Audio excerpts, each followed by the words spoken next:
7ই জুলাই জম্মু তাওয়াই স্টেশনের ওয়েটিং রুমে সারা রাত বসে থাকার পর ভোর হতে না হতেই চলে গেছিলাম ভগবতী নগরে। ভগবতী নগর বেস ক্যাম্পে ওখানে হচ্ছিল বাসের সব বুকিং।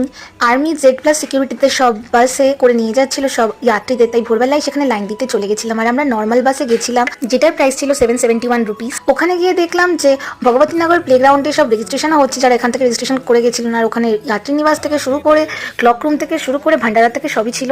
ভোরবেলায় আমরা ওখানে গিয়ে সব ভান্ডারাতে ব্রেকফাস্ট করে নিয়েছিলাম। আর আসার সময় আমরা পেয়েছিলাম না বাস, তাই 100 টাকা দিয়ে আবার জম্মুতে বৈষ্ণবধামে ফিরে আসি। আর যাওয়ার সময় 60 টাকা বাসে করে গেছিলাম ভগবতী নগর অব্দি। আর বৈষ্ণবধামের রুমগুলো তো দুর্দান্ত ছিল, এটা পুরো ট্রাস্টের থেকে আগে বুকিং করে যেতে হয়। এই সুন্দর রুমগুলো 1400 টাকা ছিল, এখানে 6 জন থাকা যায়, যেখানে আমরা 4 জন ছিলাম। তারপর দুপুরে স্নান টান কমপ্লিট করে আমরা চলে গেছিলাম বৈষ্ণব ধামেরই নিজস্ব রেস্টুরেন্টে, যেটার নাম ছিল রাসা। আর ওখানের খাবারগুলো দুর্দান্ত ছিল। আর এই পুরো হোটেলটা বা পুরো রেস্টুরেন্টটাই কিন্তু টোটাল ভেজিটেরিয়ান, এখানে কোনো ননভেজ চলে না। তারপর লাঞ্চ সেরে রুমে এসে করে নিয়েছিলাম রেস্ট। তারপর রাত হতে না হতেই আমরা বেরিয়ে পড়েছিলাম জম্মু তাওয়াই স্টেশনের আশেপাশে ওখানে সব ফুড ট্রাই করতে, যেখানে ডিনারে আমরা করেছিলাম ফুচকা, পাওভাজি আর ওখানেরই স্পেশাল ফালুদা। তারপর তাড়াতাড়ি করে এসে আমরা ঘুমিয়ে নিই, কজ রাত 12টাতেই আমাদের বেরোনোর ছিল।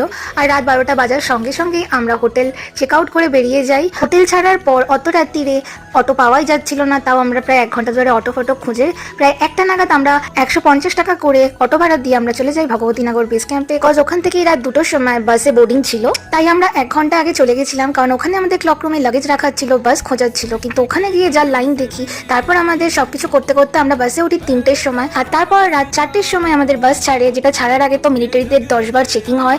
আর তারপরে মিলিটারির Z+ সিকিউরিটিতে পরপর বাস সব ছাড়ে। আর আমরা হর হর মহাদেব বলে আমাদের যাত্রা শুরু করি। আর পরপর যখন এক সারিতে সব বাস লাইন দিয়ে যাচ্ছিল, তখন ওই যে কালারিং লাইটগুলো দেখতে এত অপূর্ব লাগছিল কি বলবো। আর এইভাবেই আমাদের অমরনাথ যাত্রার উদ্দেশ্যে 8ই জুলাইও সুন্দরভাবে কেটে যায়।